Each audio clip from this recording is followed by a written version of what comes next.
morning, everyone, and welcome to the Sons of Sequoia podcast, broadcasting live from Wheat Ridge, Colorado, the home of the champions.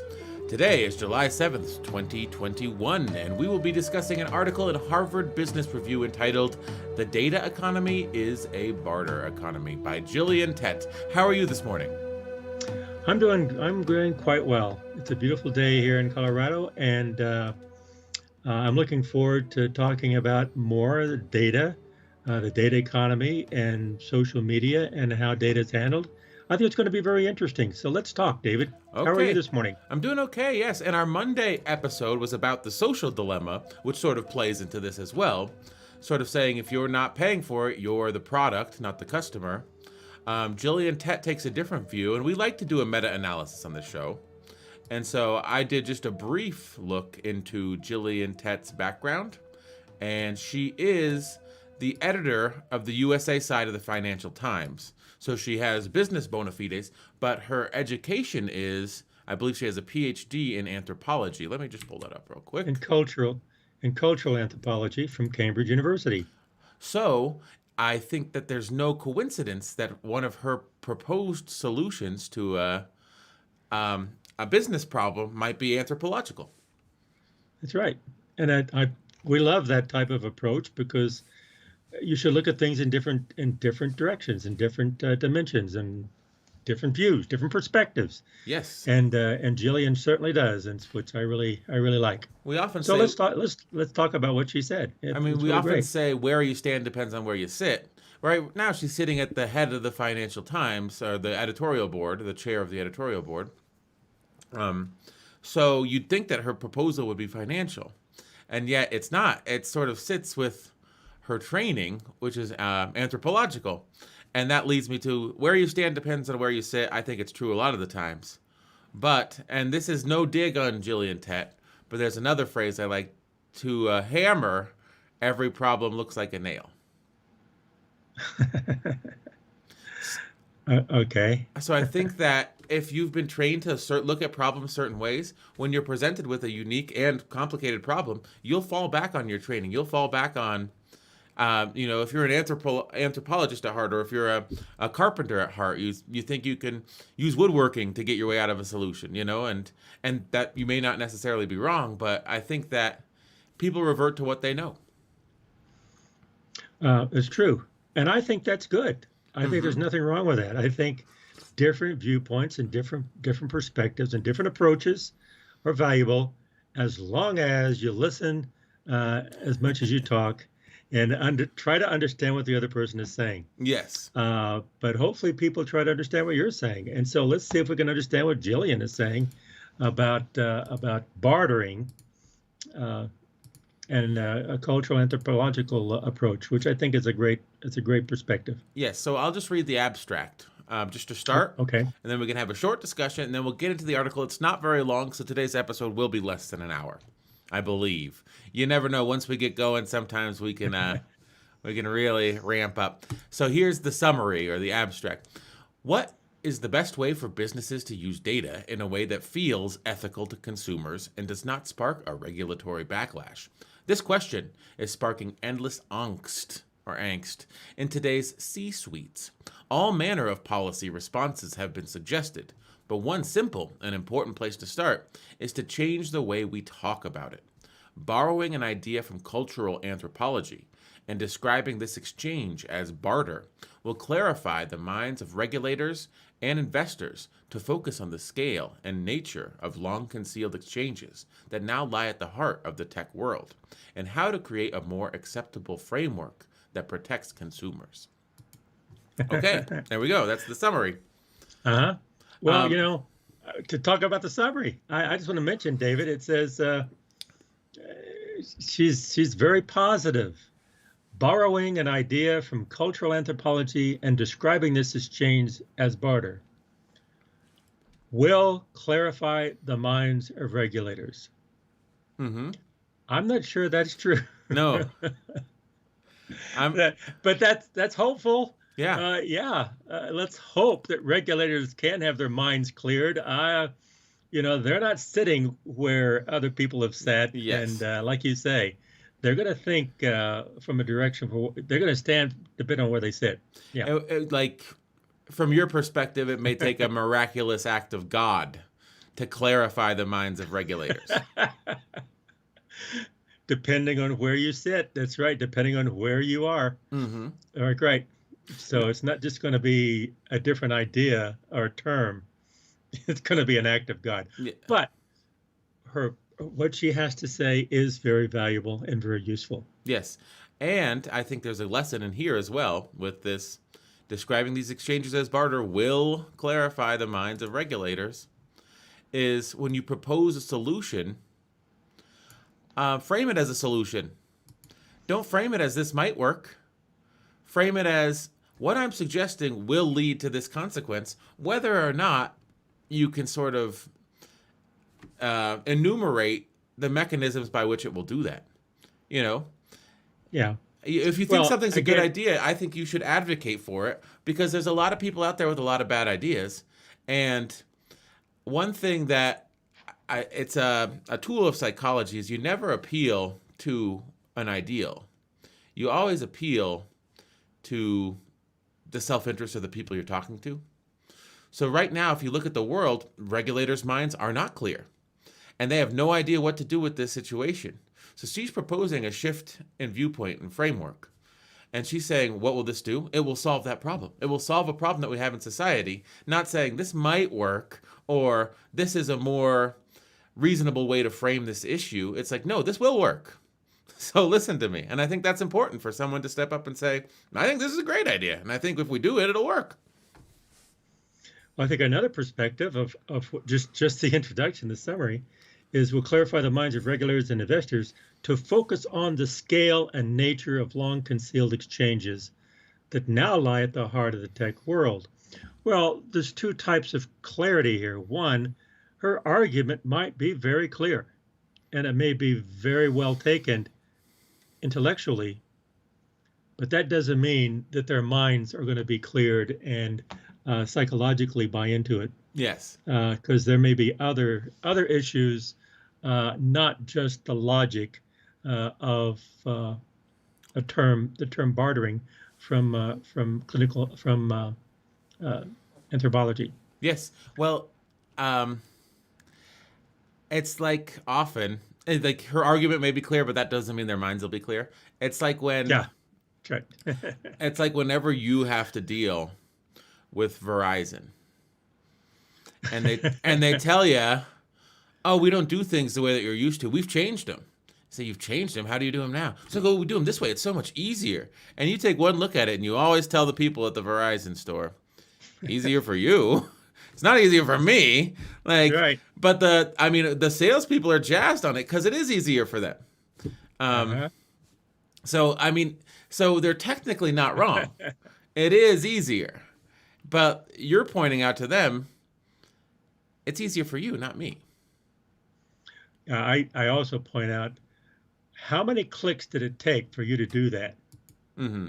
And every click, about 10, 15, 20 clicks, says, well, look, bud, each one of those clicks had a meaning. Mm-hmm. And if you don't know what those meanings are, it takes 20 different discoveries to do that.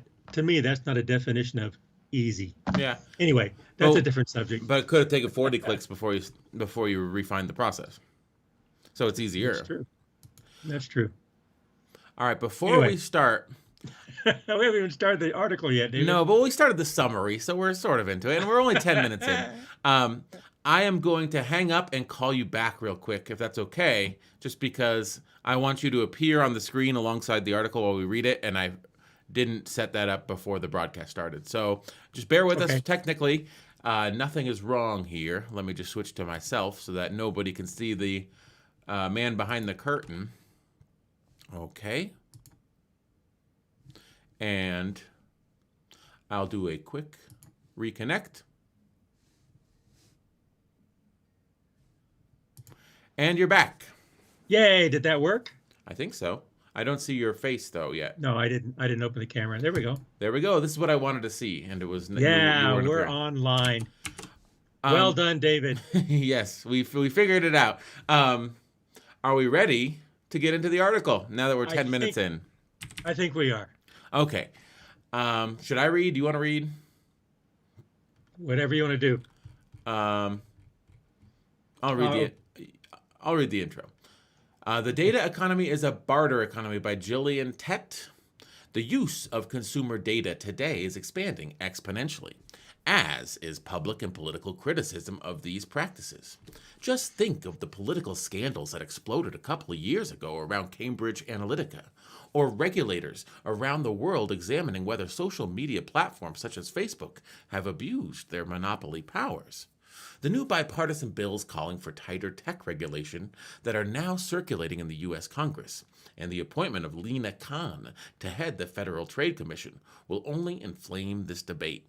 So, what is the best way for businesses to use data in a way that feels ethical to consumers and does not spark a regulatory backlash? This question is sparking endless angst in today's C-suites. All manner of policy responses have been suggested: breaking up tech giants, redefining monopoly controls, introducing new privacy laws, and letting consumers, quote, own, end quote, their data, to name a few. One simple and important place to start is to change the way we talk about it. Policymakers, economists, techies, lawyers, business leaders, and consumers should borrow an idea from cultural anthropology and consider the concept of barter. Doing this will clarify the minds of regulators and investors to focus on the scale and nature of long-concealed exchanges that now lie at the heart of the tech world, and how to create a more acceptable framework that protects consumers. At first, this may sound odd. After all, anthropology is one of the least known social sciences. It's probably most famously associated with Indiana Jones. I would say, okay, just a brief aside. I would say Indiana Jones is more associated with archaeology than anthropology, but that's just my opinion. However, let's continue. And the word barter conjures up images of swapping meat for berries, an image that seems far removed from the modern C-suite, let alone Silicon Valley. Economists tend to assume that barter is a prehistoric practice that disappears whenever societies invent money. That, at least, was the scornful view of Adam Smith, the 18th century intellectual. It has shaped economic thinking today. Most Western executives have absorbed a cultural assumption that because money makes the world go round, to cite the cliche, the most important things in an economy are measured in monetary units and or organized with money. Transactions that happen without money, i.e. those which are free, are thus downplayed or ignored. Anthropologists, however, have a much broader vision of how the economy works. They look at how exchanges bind societies together in a broad sense, and know that money-based exchanges are only one of the flows that binds us together. Systems of social credit, gifts, and barter matter too. If they are rarely discussed in public and cannot be easily factored into an economic model. Looking at what is hiding in plain sight, i.e. non-monetary flows, can help frame the modern digital economy. After all, what drives the business strategy of companies such as Facebook, Google, and numerous others is partly an exchange that does not entail money. Consumer data is being collected in exchange for the provision of services, just as berries might be swapped for meat. I would argue that barter is the best word to describe this exchange. And if this phrase was inserted into the language of the C-suite and policymaking today, with a broader anthropological perspective, this could deliver several benefits. Most notably, and then we get into most notably. Yeah, some How, points you want. how do you feel Points. about the introduction? That's a good introduction. I think she does make a good argument. Mm-hmm. And also, I just want to me, when I read this, when I hear this, anthropology is not my background. Mm-hmm. So I know that from her perspectives, and she sees a lot more than I see. So therefore, from an outsider looking at this, I'm thinking, well, that sounds good, but I'm not really sure where she's going with it. Yes. And I'm not really sure how that would happen because I really don't understand anthropology that much. But it is hopeful.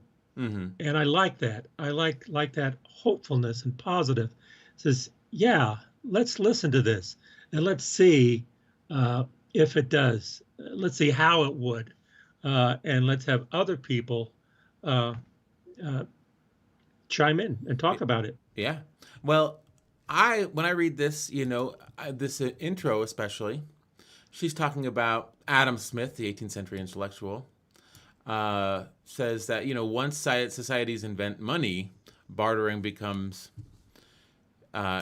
irrelevant or whatever. Money makes the world go round. But I've always thought about people's relationship to money as a barter as well.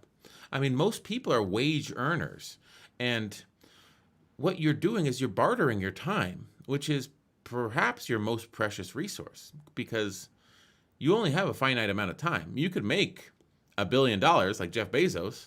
That's a lot of money. Or you could make 50,000. So you're trading 8 hours of your day. Let's say you make $20 an hour for $160. But that's 8 hours of your life you're never going to get back. You're bartering with your time. Let's say you sort of invest in a home. You're taking on an obligation to pay back a loan with interest, and you're trading sort of your ability to move around. You're sort of stuck in one place, stuck in a home for 15 or 30 years, however long the term of it. But at the end of it all, you get a home. So I think that a lot of times you think, oh, what's the amount on the note? And what is the interest payments per month? And what is my monthly payment?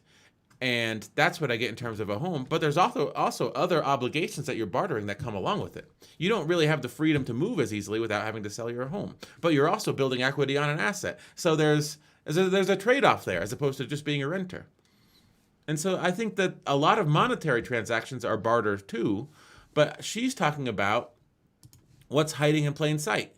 Non-monetary flows. Every transaction has non-monetary flows. I remember when I was in business school, there was a survey conducted of American firms and Japanese firms. And the Japanese firms and the American firms, they offer the employees a gym membership that was worth $600 a year, or instead of the gym membership, they could get $1,000 cash. 90% of the American employees took the cash. 90% of the Japanese employees took the gym membership. Because it wasn't about the dollar value of the gym membership. It was about loyalty to the company and sort of taking advantage of a perk that the company's provided for you. You can get money in other places, but that building loyalty with your organization was more important in a Japanese cultural context than an American cultural context. I always found that story kind of fascinating. Well, there is non-monetary flows, which I think is very important, even with making money. I mean, as you said, people will give up high-paying jobs and take a job that's much lower paying. They'll give up that money for good working conditions, being around people that they enjoy being around, and also doing work that they enjoy, that they like to do, and they feel rewarding, and they feel important. And so, yeah, there are some non-monetary aspects to bartering of your time, and but I think she's getting ready to talk about not necessarily our time, but also our data. Yes. And so our data is bartered as well. The information about us. You think, who cares about me? I'm just one person. And in one sense, that's true. You're just one person. But if you can get everyone, all of a sudden, it becomes much more important, and it becomes very valuable. And that becomes a commodity. It becomes something that's going to be valuable. And so there's where the rub is how you're using this information. As it turns out, the way that information is used, there's power. Yeah. There's power in information and from data and individuals. So on how they think and have. It does have value. It has monetary value. Well, it has the value that data of individuals have is, I think the greatest value is the power it has. It has a lot of power. It has power in the financial area, it has power in the retail area, it has power in the political area, it has power in the social, it has power everywhere. Therefore, you can monetize it. Yes. And it has been monetized. And so I think she's going to bring in a different perspective on how to regulate that with the term barter. However, when we read her points here, I think one thing that I always kept in mind when I started reading her points is that what definition of barter? I'm sure there's more than one definition.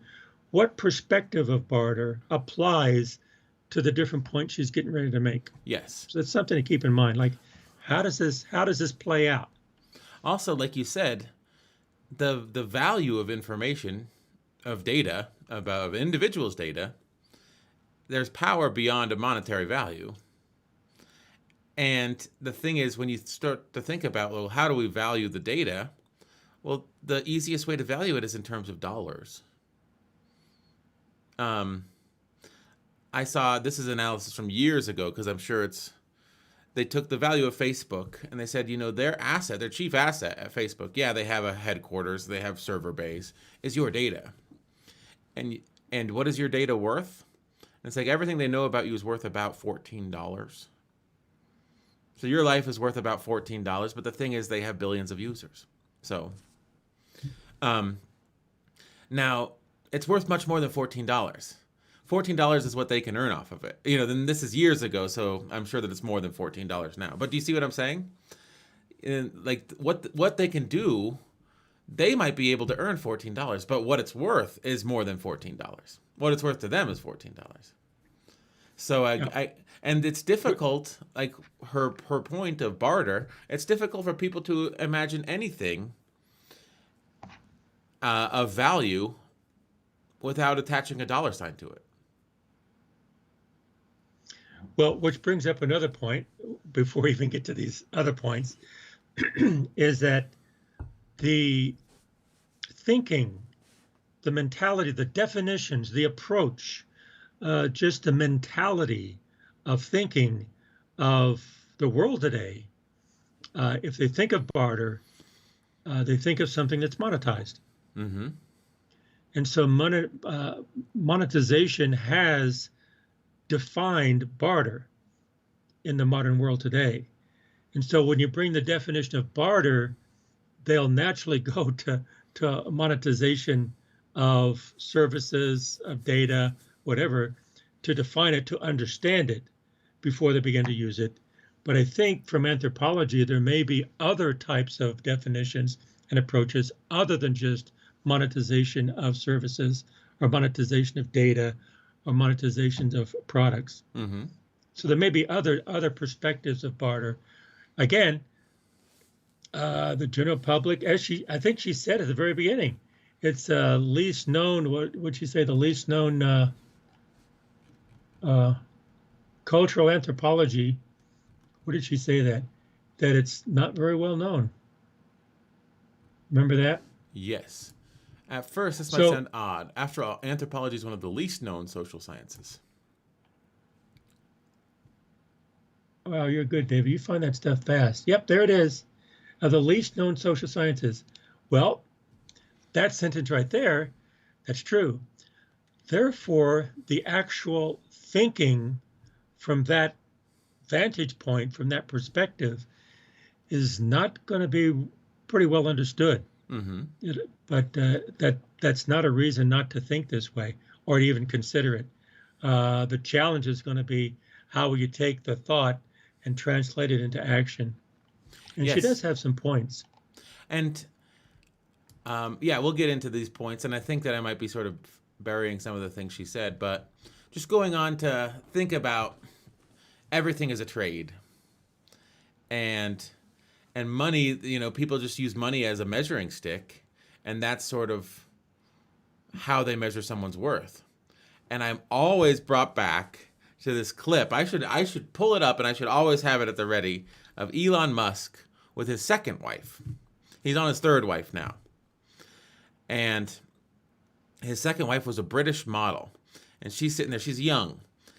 and he had 3 boys with his first wife, and they're doing an interview at their house, and the boys are running around roughshod. They're out of control. They don't have a lot of guidance or discipline. It doesn't seem that way from their attitude during the interview. And they ask his second wife, a young British model, what's it like sort of to suddenly be married to a 45-year-old man who's one of the richest entrepreneurs in the world? It's like, so it's all a little overwhelming at times. I, wake up and all of a sudden, my husband's gone and I have these 3 boys to take care of and I'm just so overwhelmed. And I call my parents and I say, I just want to go home. And Elon Musk is there and he furrows his brow and he looks at his wife and he says, really? And this guy may be the modern day Iron Man. He may be building an electronic car. He may be trying to go to Mars. But he doesn't even know that his wife is unhappy. He doesn't even know that she's overwhelmed. So it's like, is he really all that rich?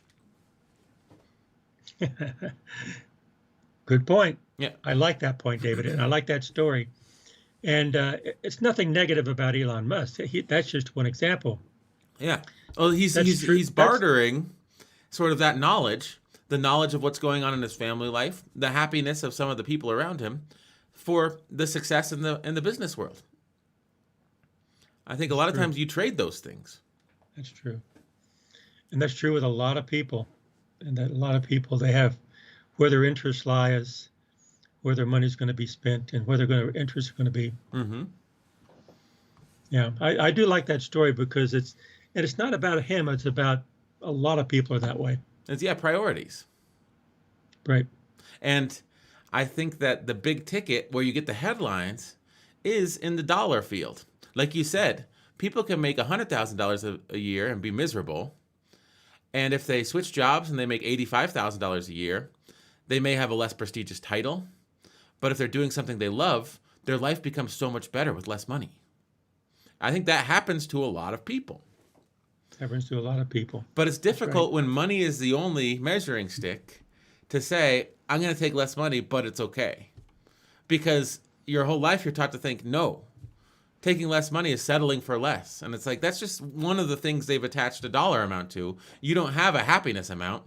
Like your happiness will be 40 if you make 100 grand, but your happiness will be 80 if you make 85 grand. Like there's no scale like that. You just have to figure it out yourself. Yep. Shall we continue to read? Do you want to read the points? Okay. Should we just go one by one and stop? Yeah. Okay. So one by one, because they're short, and it should just raises some good ideas, some very good points. So, do you want to do the last paragraph too?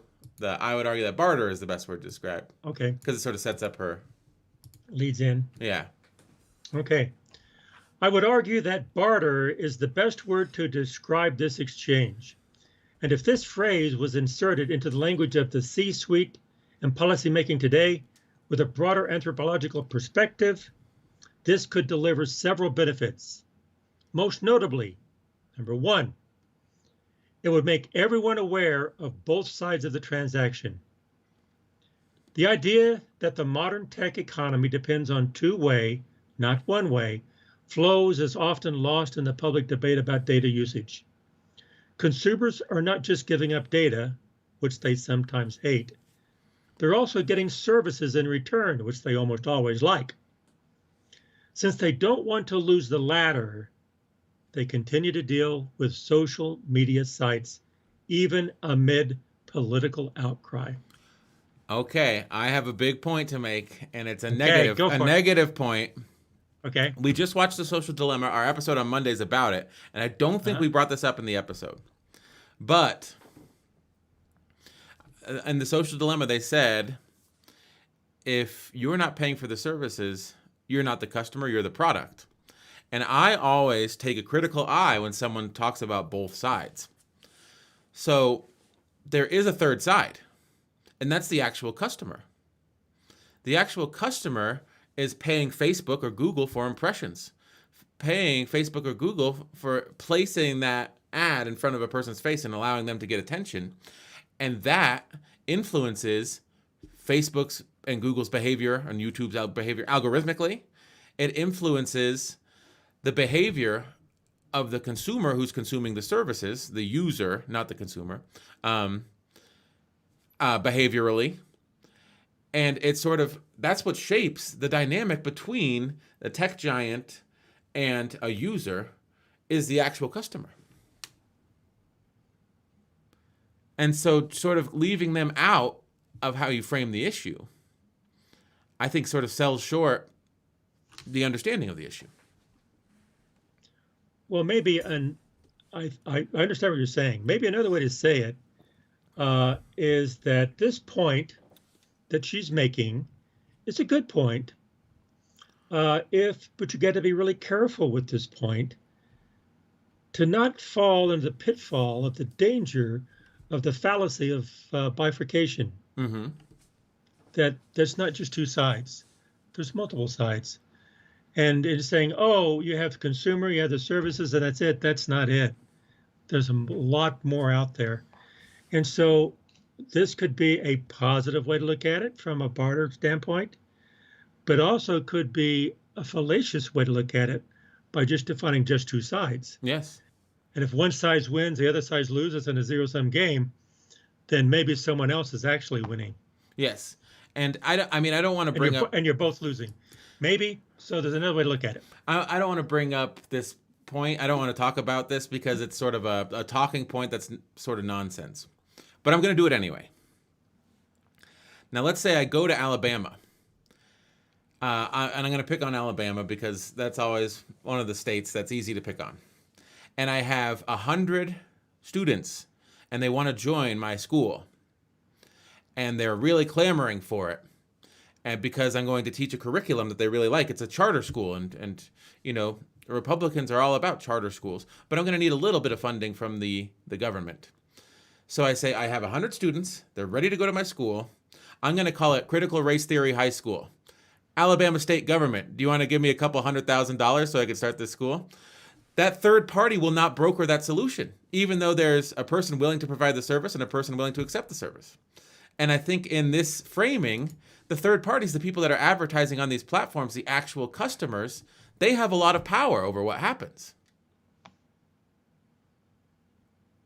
Just like the state has a lot of power over a brokered solution for a governmental service provision. Mm-hmm. Well, it's a very good point. Good perspective. I like it. But I wonder how many people would. I wonder how many people that would be lost on. Mm-hmm. I'm not sure everyone would follow that line of logic. Like, well, that's true, but they don't like that because they don't want to think that they can fall into that trap. Yeah. And so sometimes people will say, "Oh no, I don't think that's true," but it is. Mm-hmm. It is very true. So number one. It makes everyone aware of both sides of the transaction. I would modify that. It says, at least this would be what we would say, since it's our podcast here. It would make everyone keep on talking and listen to what other people, try to understand what other people are saying. Not just two sides, all sides. Try to listen to different people. Shall we move on to number 2? Yes. Number 2, it illuminates the point that consumers don't seem to want to pay for these transactions with money. But, see, my problem is that the users aren't consumers. Okay, in recent years, tech companies has offered internet users a way of selling their data for money and paying for internet tools with money. For example, in 2019, Facebook created a study app that paid users for access to their data for market research purposes. But consumer interest and uptake has been low. Maybe that reflects inertia, but I suspect it reflects the fact that digitization has made barter so efficient that Adam Smith's assumption about the evolution of societies is wrong. I think that the consumers didn't mind having corporations subsidize the service. That's sort of... They don't want to pay for the service because companies have been paying for the service for them to use for free for years. It's difficult to make someone start paying for something they've been getting for free.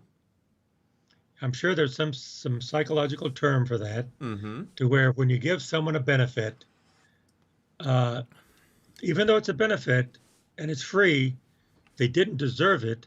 once they have it and they use it, it becomes part of their experience. It becomes something that's expected of them. Yes. And if you take it away, they see that as a negative, even though they never had it in the first place. Well, I know that you and I'm sure there's a term for that.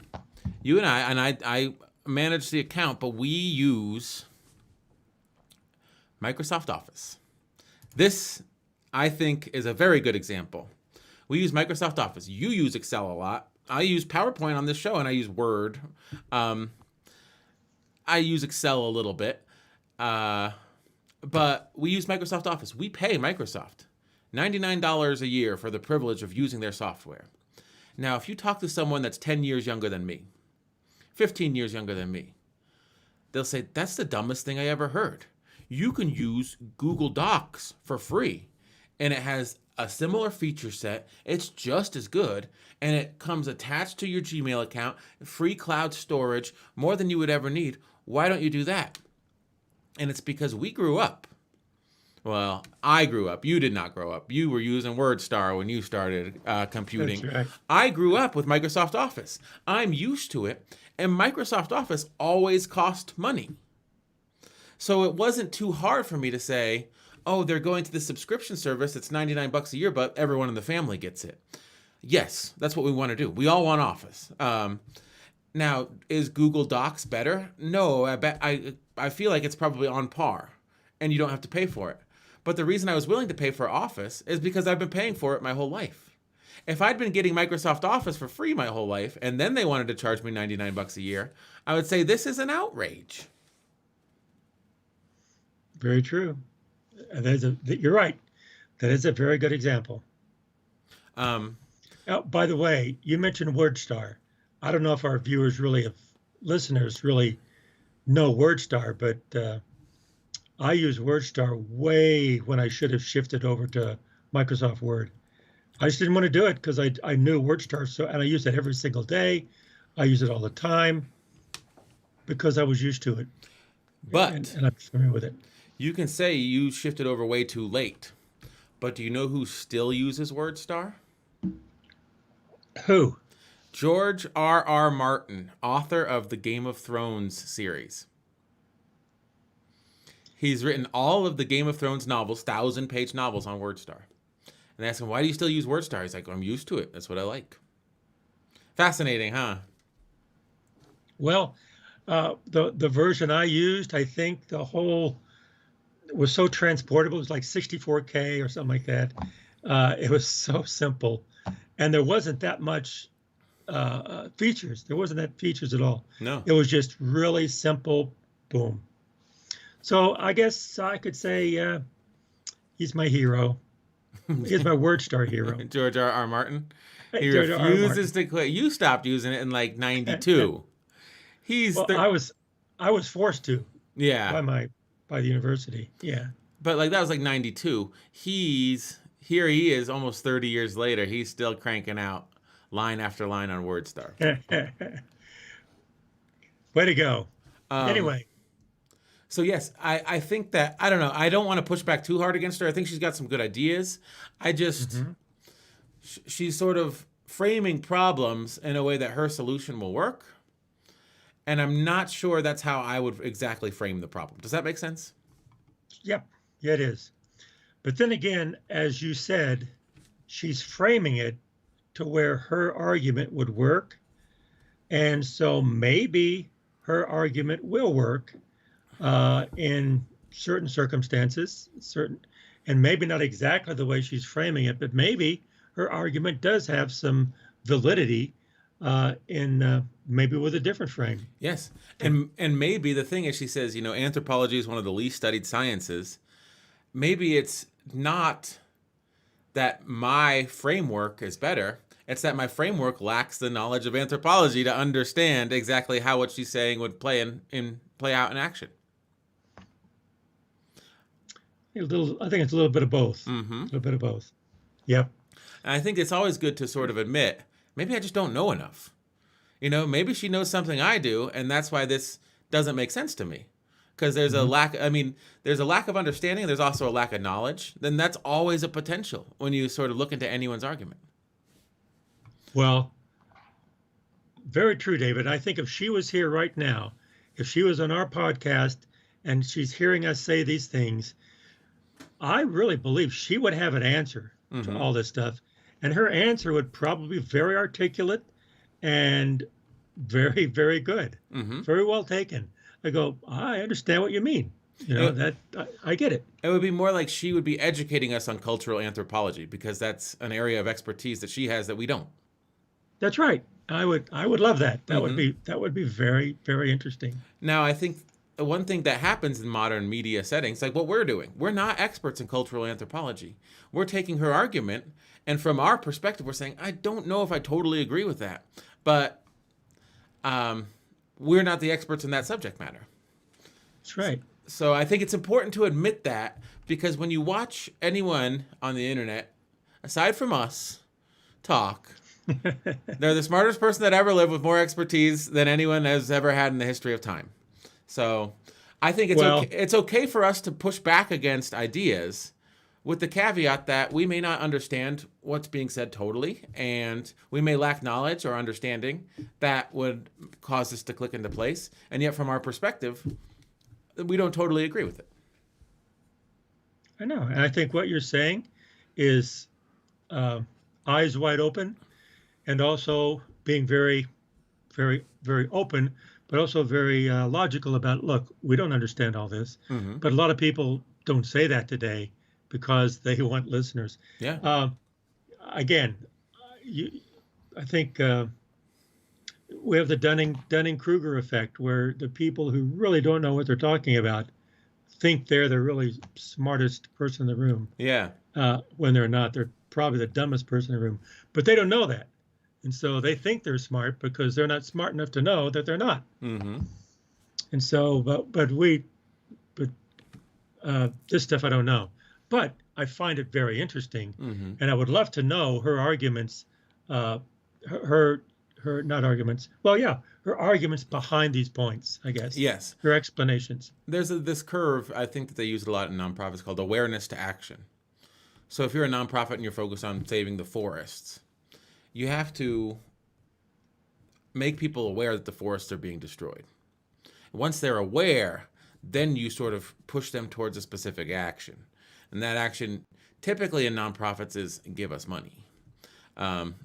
Like it is in everything in this world. Like, were you aware that this is the case? Because now that you're aware, give us money. And then they'll take the action on your behalf. You know, money stands as an analog for you taking action on this issue you just became aware of. And that's sort of like barter too. Like, oh, wow, there's injustice in the world, but if I give you money, you'll work on it. So that money, that transaction, is like a barter to sort of salve my broken heart for the bad things in the world.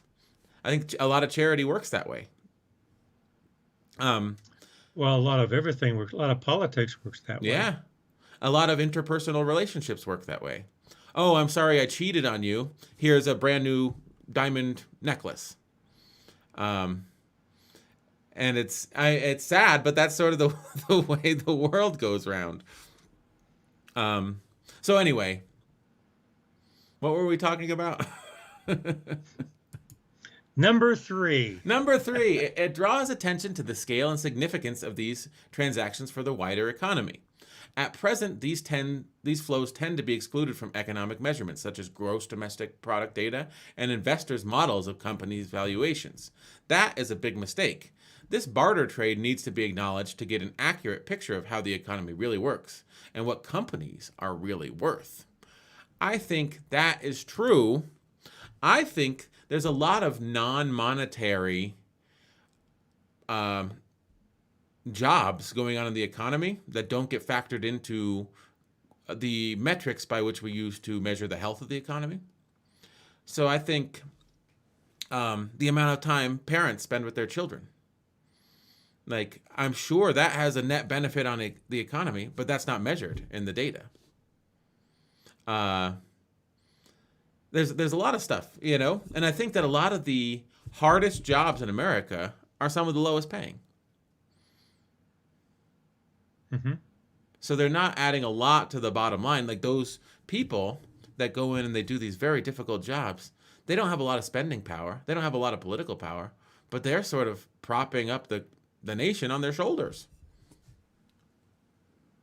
Well, I would like to understand better how these type of non-monetary flows really, from a barter perspective, is a more accurate picture of how the economy works for companies' worth.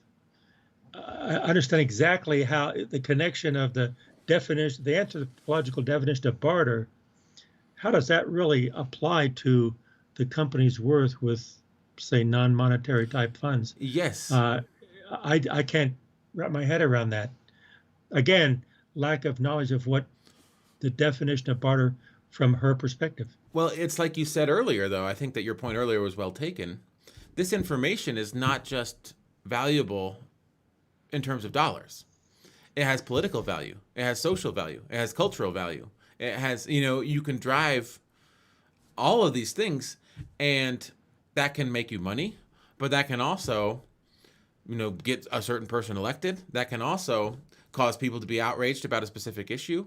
And that's value in and of itself that you can't really measure monetarily. But if you can't measure it monetarily, what metric do you measure it by? Is that the question that you're sort of asking, rephrased?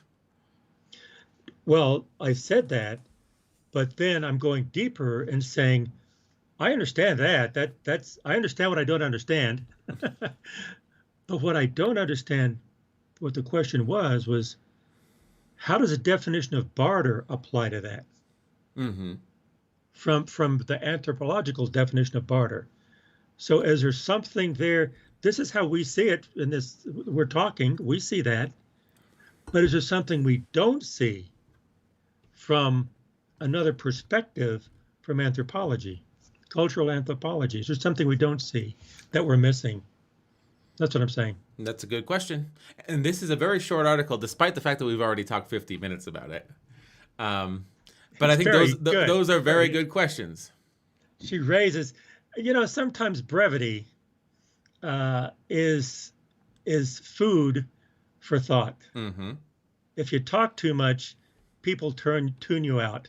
Yes. And she's just putting some really interesting ideas out there, and it just makes your mind just race. Yes.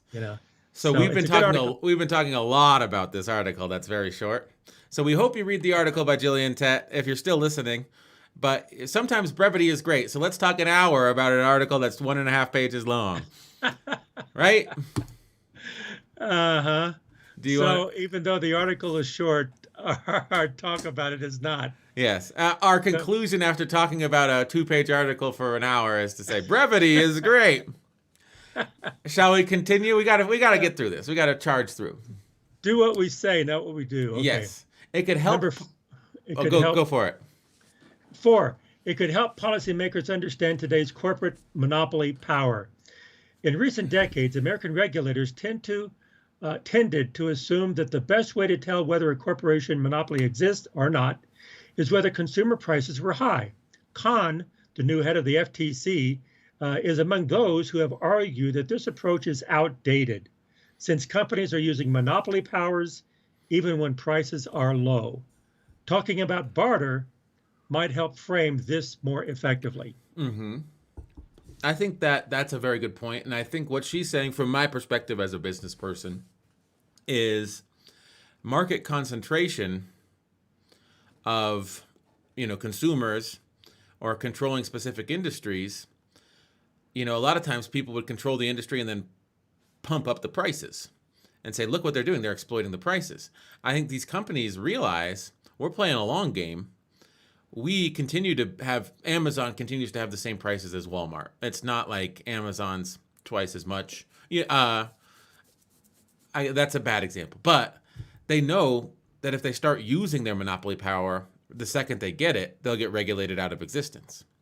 But if they bide their time on their monopoly power until their competitors get weaker and weaker and weaker and weaker, and then they use it, there's no alternative. So they're playing a longer game, I believe. Mm-hmm. And I think that she's saying we need to recognize monopoly power where it lives, and talking about barter might help us more effectively identify monopoly power so that we can do something about it before a monopoly just slowly outpaces everyone else, and then we're completely dependent upon them. Yep. I think it's a very good point. Number 5, it would make Number it 5. easier to build data systems that feel more ethical to consumers. The current system is provoking endless controversy. This isn't necessarily because consumers want to abolish the use of barter. They probably do not, given how efficient it is. What is needed, however, is an effort to change the terms of the barter trade to give consumers more power. How? By forcing companies to provide far more transparency in these trades and letting consumers control the duration of a trade, i.e., how long data is retained. Most important of all, consumers should be free to cut barter deals with different providers to create competition, which means that the regulators should put the onus on tech companies to provide easy data portability, just as financial regulators put the onus on banks to make it easy for consumers to change bank accounts. By acknowledging the word barter and talking about what is hidden in plain sight, the private sector could and should reshape the current debate itself, embracing a broader vision of how our data economy works. Instead of talking about this in terms of negative, i.e. free or absence of money, we need a positive, active term. Or, if you prefer, ponder another cultural wrinkle that economists and techies also often ignore, the original linguistic root of the word data, which comes from the Latin word dare, meaning to give. This might seem surprising in our modern business, numbers-obsessed business world, or maybe not.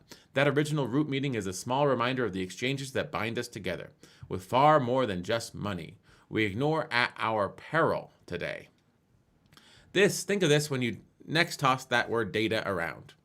Okay, the end. Sorry, I sort of stumbled over that last few paragraphs. I'm losing focus. Okay, so I enjoyed the article. Now, I think that... Do you want to hear my criticism? Yeah. I think Sure. she knows more about barter than we do, but she didn't put it in this article. She's saying, let's introduce this concept of barter. It'll change the way things go. Do you see this problem? Barter would fix that. Do you see this problem? Barter would fix that. Do you see this problem? Barter would improve that. I don't know how. And that's not covered in this article. Well, she does give some suggestions down here on number 5 about, things that could be done. Mm-hmm. But I think, to your point, for me, it's not clear how barter leads us to those conclusions. Yes. Yeah. But she's learned, and I respect that. And from where she sits, and I would love to know more details of her thinking. Mm-hmm. Because she obviously knows a lot more about this than just on this short article. Yes. It's like she's saying, this is what could be done, but she never says how to get there. So I would love to have more detailed information about it. Now, do you think she's the type of person that should be on like an advisory committee for the Federal Trade Commission's regulatory team to sort of say, we need to define structures where we start to look at consumer data as X, and then we start to look at the services provided as Y, and we see that as a trade of X for Y, not X for $10 for Y, So she's the type of person that could sort of sit in on regulatory hearings and sort of, because I think that what she's proposing and how it would play out would be more in a regulatory space than at the C level. I mean, at the C level, she specifically mentions the C level in the summary and in the opening paragraph. Endless angst in C-suites. Now, I think that the angst isn't about... I think that it's working. Think about 20 years ago, how big Facebook was. It didn't exist. Or it was, 5 months old. Now it's a $700 billion company. So I'm sure that the angst is that they're going to get regulated out of existence. Not that what they're doing is not working. Do you see what I'm saying? Like, if you can make $700 billion in 20 years, you're doing something right. That's my business. That's Dave's business quote for the day. If you can make $700 billion in 20 years, you're doing something right.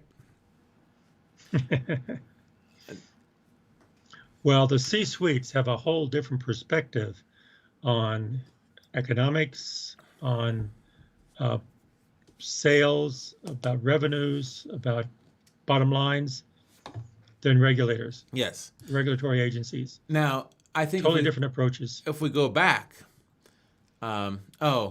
see the angst is actually by a regulatory backlash. That's what they're worried about. So she's right. She's right. The C-suites don't adopt this bartering. She's saying borrowing an idea from cultural anthropology and describing the exchange as barter will clarify the minds of regulators and investors. So she's focusing this idea on regulators and investors. And I think basically the only reason investors wouldn't invest in a tech giant is because they'd be afraid that regulation is going to hamstring them, like it did with Ma Bell. So she's saying going forward, regulators should use the idea of barter to sort of frame outcomes and clarify their minds, focus on the scale and nature of long concealed exchanges, and how to create a more acceptable framework that protects consumers. So that's her argument, and I get it, right? Do you get it? Oh yeah, oh yeah.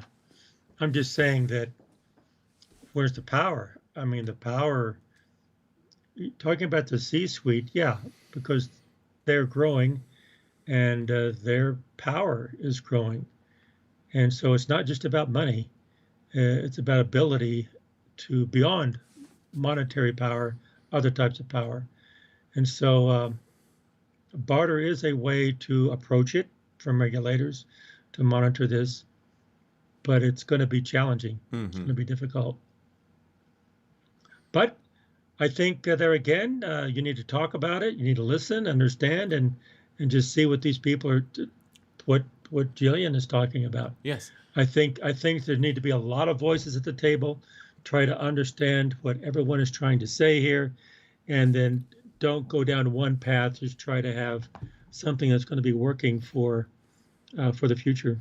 Yes, and I do think she's a PhD like you, so she's thinking very top level. Like if she was on an advisory committee for a regulatory panel that's talking about regulating big tech, she would introduce these ideas and use them to sort of direct the framework of thinking. And then the grunt workers would say, how does that play out in terms of specific policy suggestions, right? I wouldn't call them grunt workers. that they're practitioners. Yes. The practitioners will take the thought, yeah, PhD looks at theory, looks at concepts, philosophies, but from that philosophy, you have a number of values from that perspective. However, the thinkers have to come down to the planners, have to come down to the doers. Mm-hmm. And so you have to understand that this spectrum here, this vertical spectrum, really there's brilliant people at each one of those levels. That's true. And you have to respect all of them. And so, yeah, I started at the PhD level, but then I started moving down. I began realizing the value of each one of them. And I think that that's why I love our podcast, that we listen, understand, and also respect what everyone says, because there's a lot of smart people out there, and they're smart in different ways. Mm-hmm. And a PhD is trained and challenged to be intelligent and smart in one way. Mm-hmm. From philosophy. However, there are other very intelligent people, brilliant, gifted people that are not necessarily with that perspective, with other perspectives. Yes. And all of that is our world. It's like you could be the most learned person on basketball. You're not going to beat LeBron James in a game of one-on-one. Right? That's true. That's true. And But I think what you're saying, it reminds me of this is I always rolled my eyes with the Plato, the philosopher. oh yeah, He described a system of gold souls, silver souls, and bronze souls. And guess who the gold souls were?